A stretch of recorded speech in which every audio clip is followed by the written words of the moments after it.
We're girlfriends of a certain age. In midlife, we got a lot to say. So let's get loud.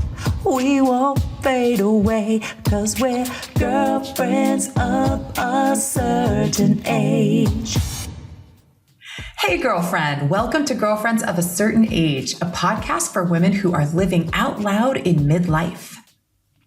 We are girlfriends in real life, and each week we explore how to recover from being good girls and how we can live our best lives together.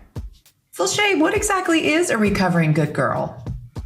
Well, Jess, it's someone who used to care way too much about what everyone else thought about her, and now she doesn't give a bleep anymore. A little about us. We met in our 20s when we danced our butts off in the club together. And now we're dancing through life together as friends, entrepreneurs, podcasters, authors, and mothers in midlife. I'm Jessica Neighbor, and I'm a voice coach for vocalists and public speakers. I run impactvocalcoaching.com. I'm on Instagram at Impact Public Speaking, and you can find me on YouTube at Voice Coach Jessica Neighbor.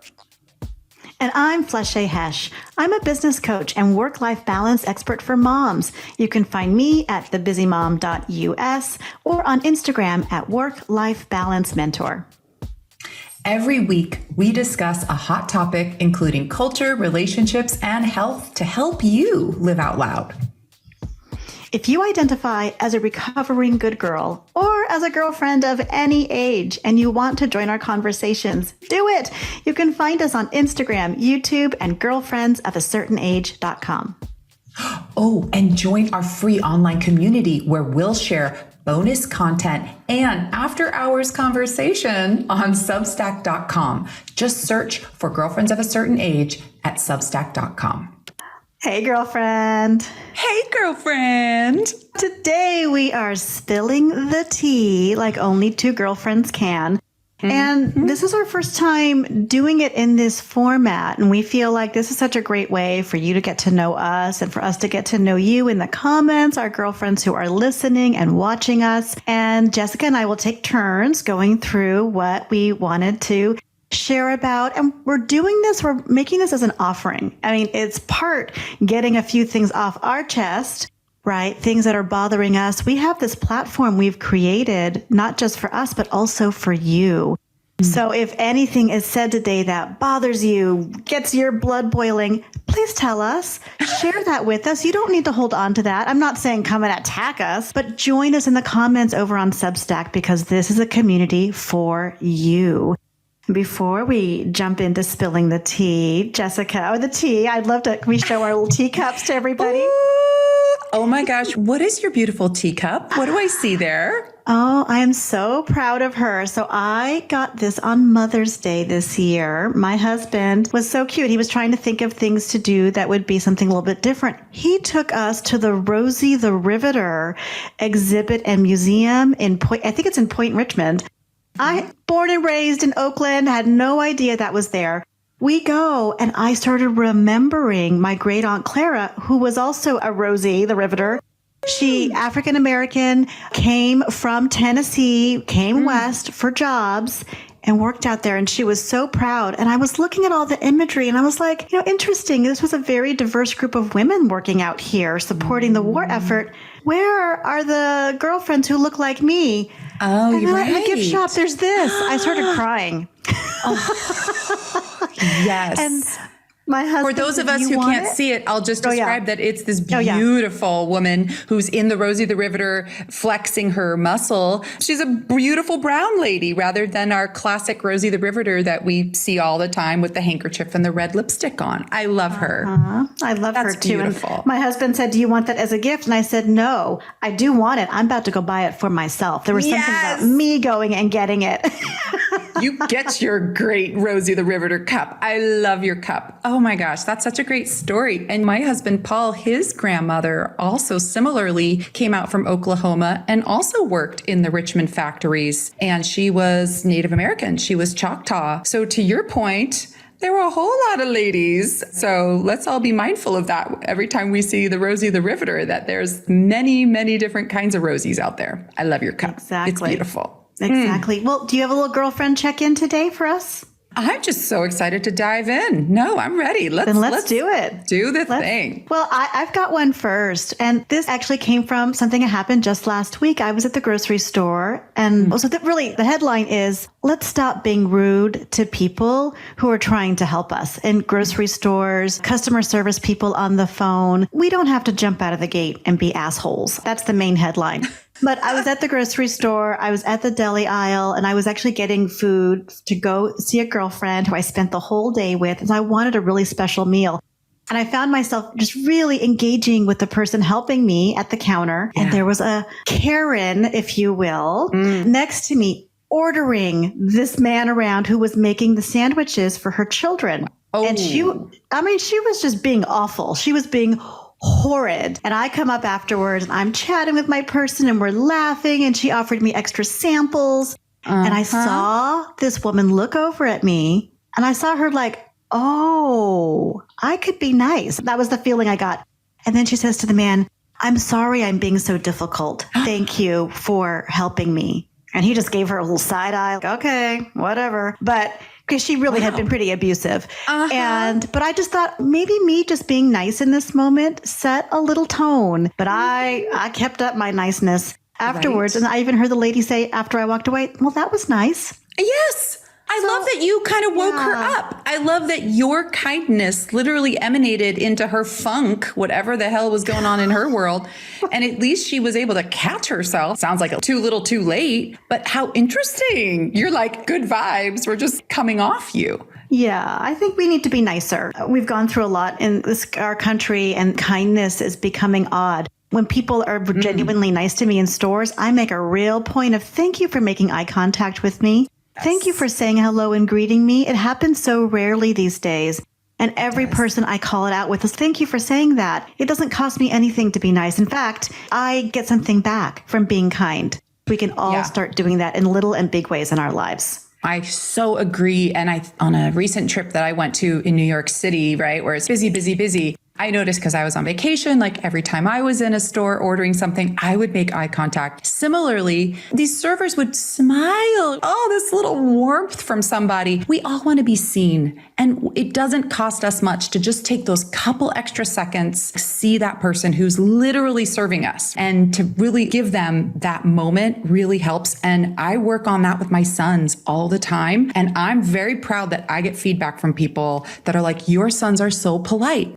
Because we want them to see other people. Yes. Because someone's in the service industry, that doesn't mean they're your servant. Don't get it twisted. Exactly. Keep it real, y'all, and keep it nice. Okay. What have you got? And I love that you got samples. Oh, yeah. I get hooked up. I make friends everywhere I go. The library, the grocery store, the dry cleaners, wherever I am, I make a point of making friends. Okay. And you wouldn't believe the stuff that people say and do and give us. Oh my gosh. Same. You would be amazed because I think they get so often disrespected that it's, oh my gosh, you're nice. Oh, look what I can do for you. Not that we're looking for that, but it's amazing. Yeah. The goodness comes. All right. Well, I got one that's a little bit heavier, but this is important to bring out. For girlfriends of a certain age, I would like us to stop complimenting women by saying, you look so good for your age. Yes. Okay. So I know that we have good intentions. I have said it myself. Guilty. There's this beautiful older woman in my neighborhood. We met at the YMCA when we used to swim a lot. And turns out she lives in my neighborhood and she's a grandma. I don't even know how old she is, but she tells me about her great grandchildren and her skin is flawless. And you can't help but say, you look amazing. But let's just stop there. You look amazing. You look amazing. You look so vibrant. Let's not add on whatever qualification for your age, for your gender, for your blank. Let's just stop. Because also, it's a very sensitive subject. We all age differently. We all have a different relationship to how we're aging. There's also certain things that are out of our control. Genetics, baby. Let's face it. Some people just look older than others.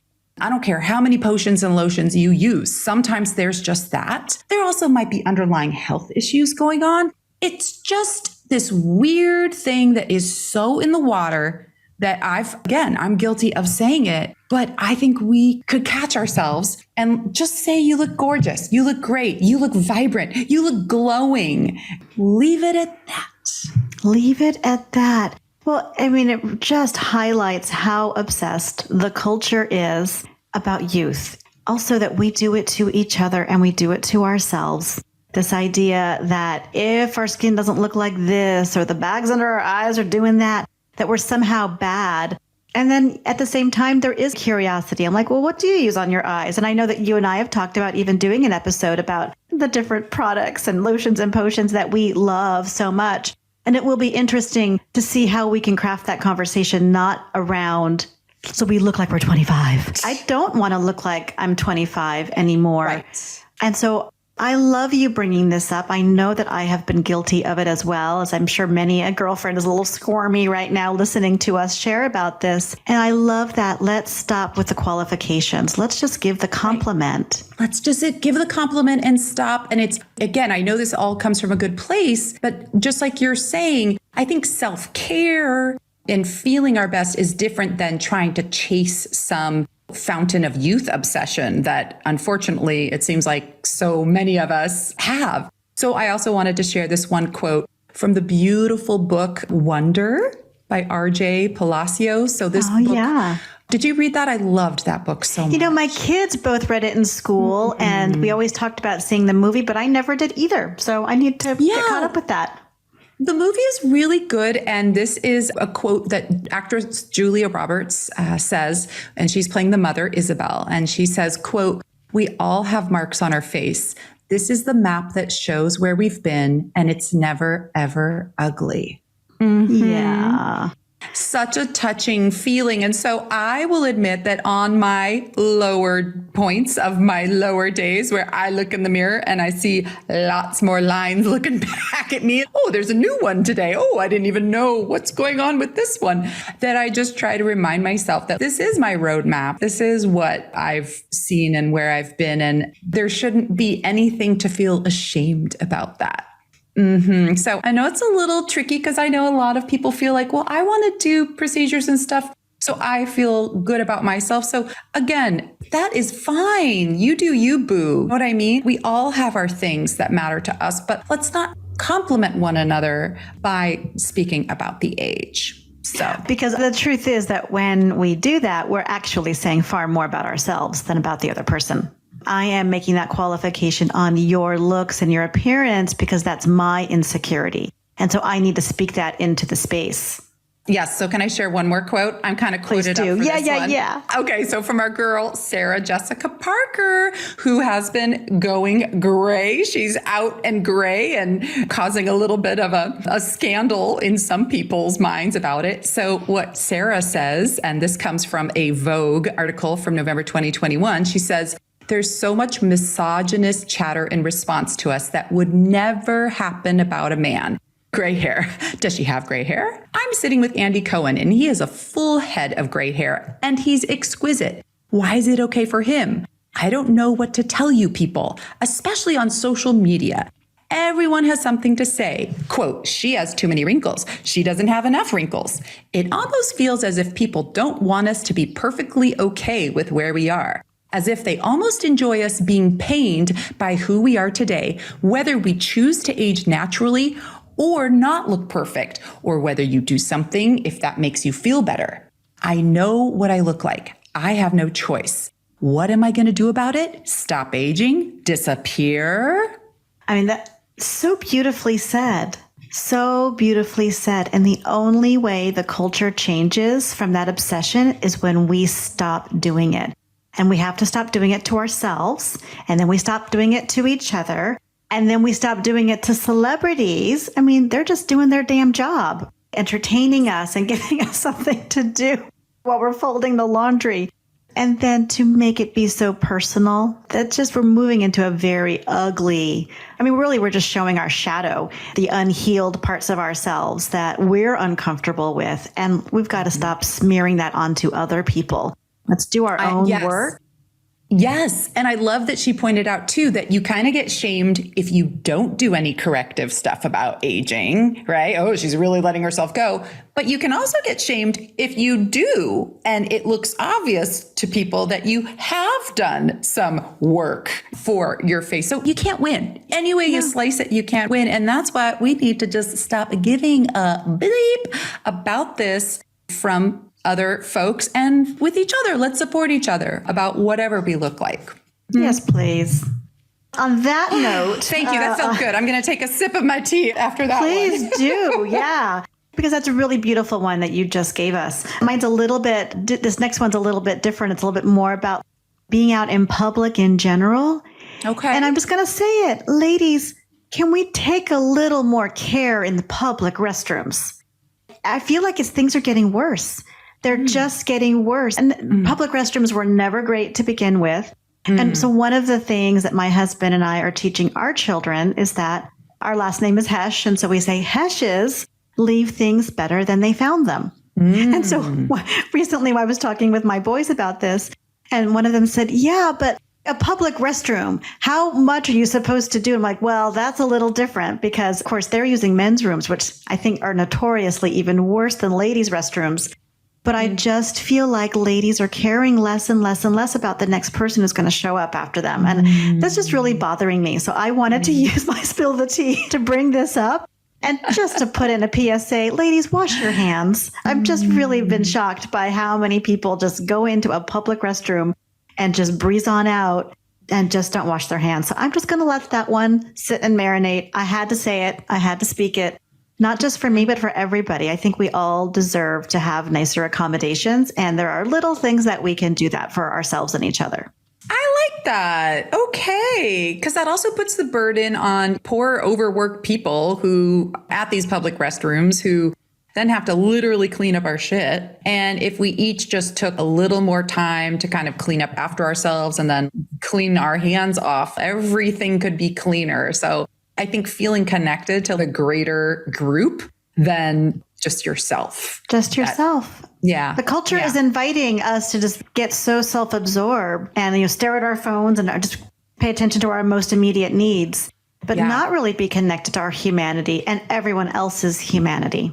So funny after the pandemic. You would think we all learned our ABCs counting to 20 to wash our hands. It's almost like, is there a revolt now? I washed my hands. I did it. Now I'm done with that. Yeah. No. Anecdotally, to me, it seems like it's gotten worse. It's gotten worse. And maybe people are using hand sanitizer and maybe that's good enough. I don't know. Maybe I'm still not seeing what ladies are doing on their own, but I don't know. Okay. Spilling the tea. Keep it real. Spilling the tea. I love it. Okay. All right, girl. Hey, girlfriend. Flesché here. Life as a mom can be a journey filled with love, laughter, and all those unforgettable moments.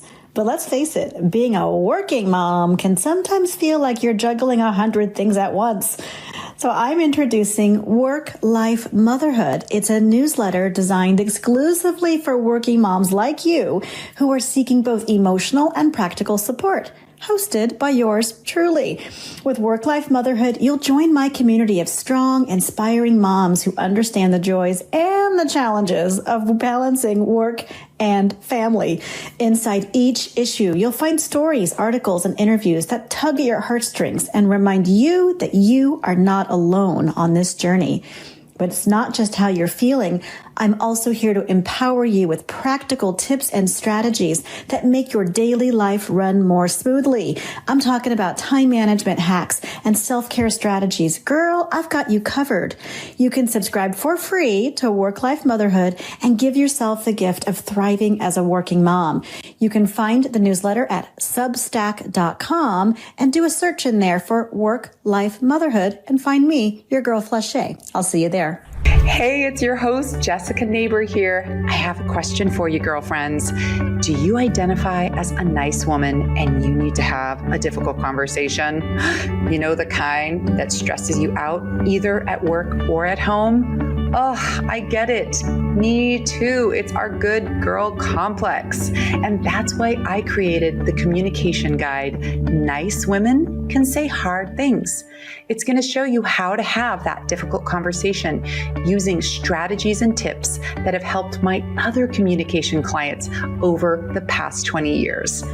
Your guide is going to show you a script, a checklist, and remind you of the do's and don'ts so that you can speak your truth and get what you need. You can get your own free copy of my guide, Nice Women Can Say the Hard Things, in our show notes here, or visit me over at my website, impactvocalcoaching.com. And remember, we can say the hard things and still be kind. Hey, girlfriend. Hey, girlfriend. Oh, I just got off a call where my other girlfriend was so confused. She is in a relationship. They're at a crossroads and she's a little divorce curious at the moment. Ooh, what did you tell her? What do you tell a girlfriend? It's their decision. I just wanted to be there for her and support her, but I didn't want to tell her what to do. Oh, of course. Well, it reminds me of my dear friend, Tamara Mendelson, who's a relationship coach and divorce expert. She's divorced herself and a mom of two, and she walks girlfriends of a certain age actually through a process of being divorce curious. Because some of us are just angry. Some of us are just feeling stuck in our relationships. But I'll give you the link and I'll leave it below for girlfriends of a certain age as well. And they can get free, immediate access to this roadmap and find out from Tamara what their next steps are. Oh my gosh, that sounds so helpful. I will definitely share that link with my girlfriend. Thank you. Amazing. You're welcome. And I'll link it below for all the girlfriends listening. Awesome. My last tea spilling for today's episode is about fake apologies. So if you haven't listened to our episode on apologies, we'll link it above and below so you can go back and hear it, because you and I do a real deep dive on that. But so you and I record our episodes in advance, so this will not be news. But in my family, we're watching a lot of soccer these days, and I'm so happy that we watched the Women's World Cup final. So Spain beat out England, and it was a great match. And there's been a lot of controversy about what happened during the awards. Are you hip to this? Do you know what I'm about to talk about? I'm not hip to the awards controversy. I am hip to the Women's Cup, and I've been following it as much as I can without having the right channels to watch it live. But watching the replays and watching the incredible athleticism is so cool. And I real quickly have this buddy who's a great soccer player. And I was like, oh, are you bummed out that the women's soccer team isn't doing so well? And she said, no, it means that the rest of the world is now getting stronger and getting more into it, getting more resources to have the teams. And so I just love seeing that platform of celebrating that many women athletes. So that warms my heart. But no, do spill the tea. What's the controversy? Well, so I was making brunch and we were all sort of watching and getting ready to eat. And I look up. So I actually saw this happen. I mean, it wasn't live because it was like 3 a.m. for us. The Spain Federation president, I guess he's the president of like the soccer federation. And the lead scorer, her name is Jenny Hermoso. She's the team's all-time leading scorer. She was getting her medal around her neck and she was shaking everybody's hand. The Queen of Spain was there shaking hands. Wow. And it's this guy's turn. I think he was the last or one of the last. And he had some meaningful things to say, it seemed. The emotions were running high. But he kissed her straight on the lips.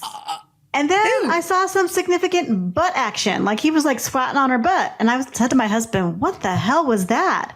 I said, did you just see him kiss her and then just touch her butt too many times? And he was like, yeah. No. That was so gross. And then she was asked about that later. Did you enjoy that? And she quietly said, no, I did not enjoy that. And then he has been really defensive. So his name is Rubiales. He is the Spain Federation soccer president. And he was super defensive. Oh, I didn't mean anything by it. I'm just being friendly. Emotions were high. The controversy not only does not die down, but it reaches a fever pitch. And I imagine it will only get worse in the coming days. I wonder what's going to happen with his job. I'm very curious about that. And now he's saying, well, it seems that the only thing left to do is apologize. For me, this is about the fake apology. It's about the misogyny. It's about the expectation that a man is just going to go up and kiss a woman. Now, my also thought was, do they have that kind of relationship? Because I was curious about that. Everything is moving very fast. She moved on very quickly after that strange exchange. So, but everything about it felt so yucky and inappropriate. So then this morning when I'm looking at my alert and there's something about it, I was like, oh, okay. So I did see that. There were other people who were like, ew, yuck, ick. Yes. And then this guy not really owning it. You can tell he's nowhere close to understanding emotional and physical violence that is for a woman. How many people have done that to us or to me? Just thinking they had access to me in a certain way that was absolutely not consensual. And we need to just start speaking up more and more about this. And the fact that it happened on the world stage and we are talking about it, it feels like a step in the right direction. I totally agree. There's something that makes me feel so sad for her too, because I've been in that position. I think most of us women have, where you're vulnerable, you're opening yourself up, you're going down the line, and this should be your kind of glorious moment. And here's someone kind of taking advantage of that.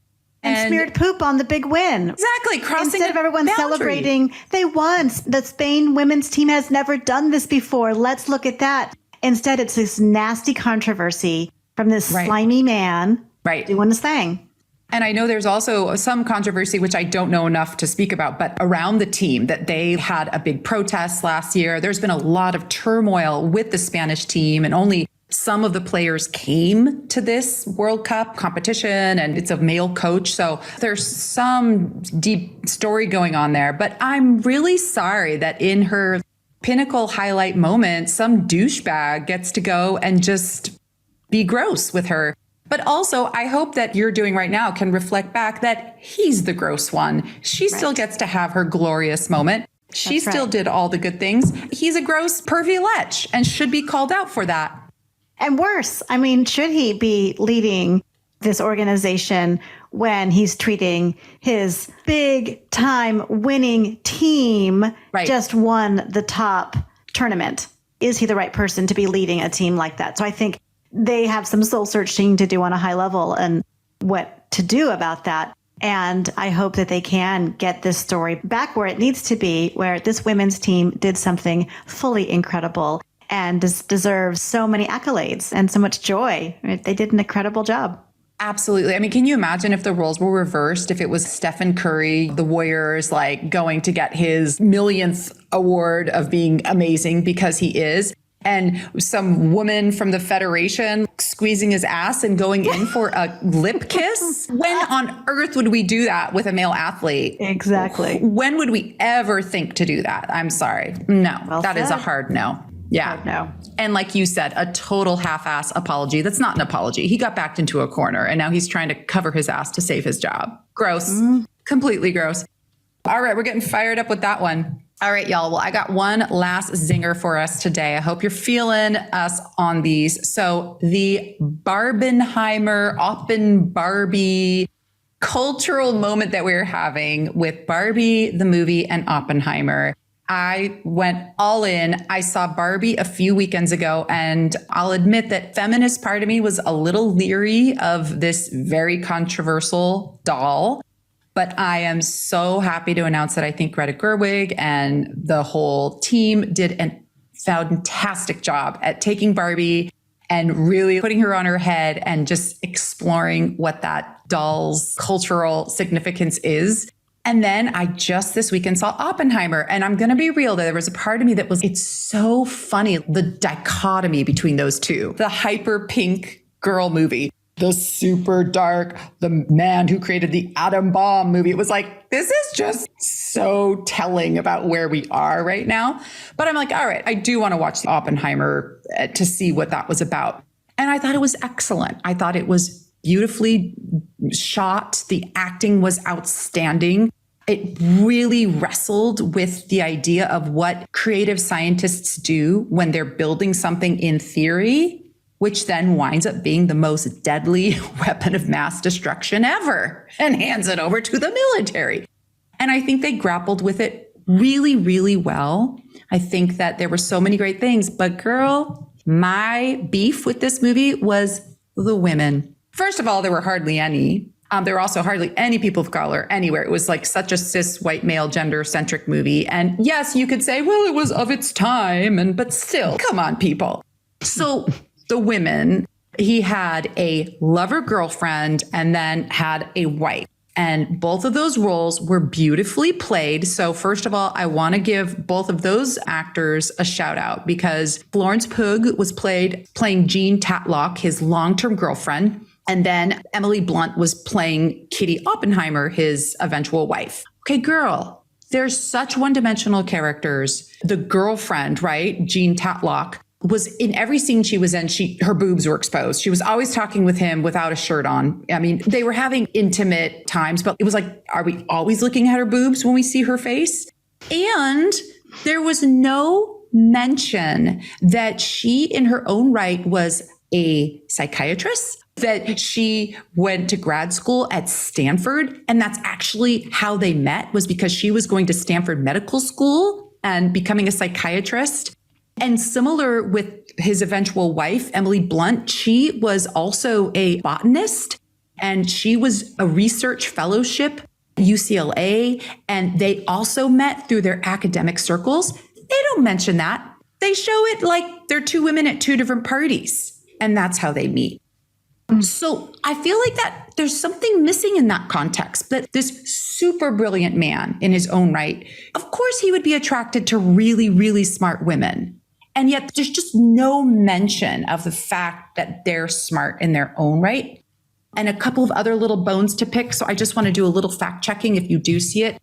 The girlfriend who he winds up having an affair with into his marriage because he was a total adulterer on many levels. In the movie, they make it look like he broke up with her. She broke up with him in real life.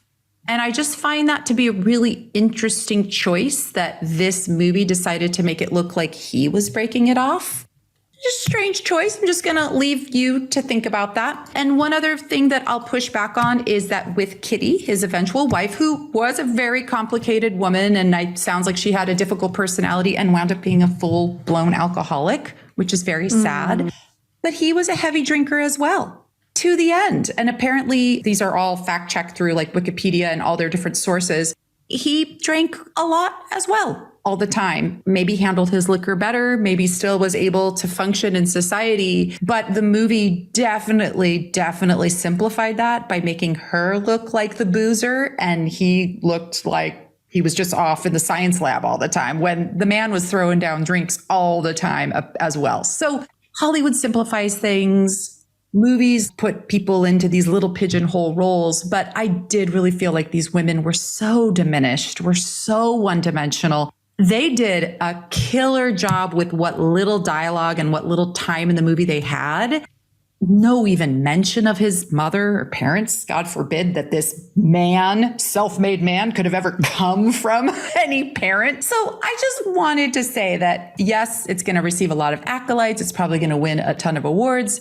And it took on a really, really fascinating time and man in our history, but it really lost the opportunity with the women that they portrayed in the movie. So you're making me very much want to see both of these movies because I have seen none of them because per usual, I live under a rock and I don't go to movies. My husband and I, we wait for them to come to us so we can watch them at home, consume them at home. So it's very fascinating that, again, you're all up on the culture and I'm, oh, Barbie's good? I had no idea. It's worth my time.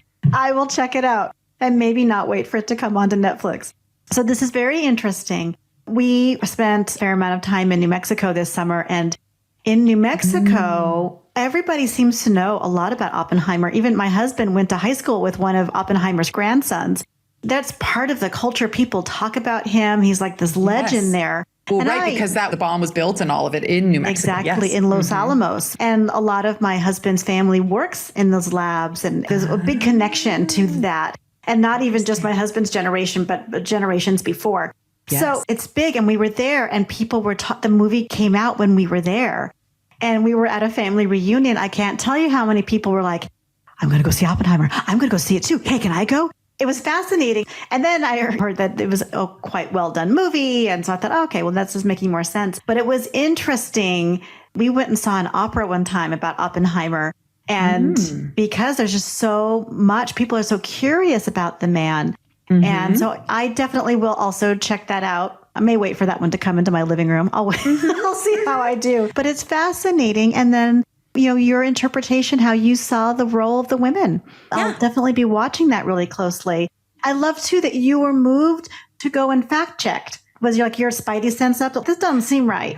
Absolutely. So first I do this with some of those historical movies where I say you can search for film accuracy. So first I actually looked at a Vulture article, which is a good site for that. And then they walked through how accurate it was because it was based off a book. And then I also went and looked up the two individual women just to see, well, who were these women in actuality? And it just felt like they could have just given us a little more, just filled these ladies out a little bit more. And I think the pushback would be, well, it was the times, so women were relegated to these different roles. But the joke is, wait, these were academic women. These were women who were not okay with being in those traditional roles. So it missed an opportunity that could have made the whole movie even that much more rich. I will say, though, I still do recommend the movie, even that said, because I think that it did a beautiful job of taking on what you're saying is this huge cultural significant person and time and era. Yeah, I think you would really enjoy it. Okay. I will check it out. And there's beautiful scenery of New Mexico. Oh my gosh, that place is beautiful. Los Alamos. Yeah. It's gorgeous. And they have some scenes of them riding their horses through the landscape. It looks gorgeous. And then they blow up a huge bomb. So there you have it. Which they also did in New Mexico. So yeah. A lot of testing. Yeah. So which is a whole other thing we can get into some other time. But damn, this was good, girl. I love spilling tea with you. I like letting our girlfriends be a fly on the wall while we do that. And if you want to be more than just a fly on the wall, please comment. Let us know your thoughts. Are you like jumping up and down like yes? Or are you like, I disagree, and this is why? We're just two people. These are two opinions. This is what we are describing from our take on things. So we'd love to know more about you. Come on over, join our Substack community, and let us know how you feel. Did one of these topics get you riled up? That's what this is all about. Let us know your thoughts. Share your comments. We're here for it all. Spill your tea, girlfriends. Spill your tea. And if you're listening on Spotify, you can leave us a voicemail. You can actually leave a little audio and we can hear your voice, and maybe we would share it in a future episode. So if you had a question, we'd answer it. So girlfriends, let's do this. Let's do it together. We'll see you over at Substack for our after hours chit chat where we say all the things that we feel like we can't or don't want to say in this platform. So we'll see you there. Till next time, girlfriends. Bye. Thank you for hanging out with us today on Girlfriends of a Certain Age. This episode was produced by Jessica Neighbor at Impact Vocal Coaching and Flesché at The Busy Mom. This podcast jingle was written and performed by Jessica Neighbor. Do you have a girlfriend who needs to hear this message? Share this episode with her. She will love you forever. If you enjoyed today's talk, join us in our private community on Substack at Girlfriends of a Certain Age. You can help us reach even more girlfriends when you take 30 seconds to subscribe and rate our channel on Spotify, Apple, or YouTube so you never miss another episode. Stay tuned for more episodes where we discuss more hot topics for all of you, our girlfriends living our best lives together.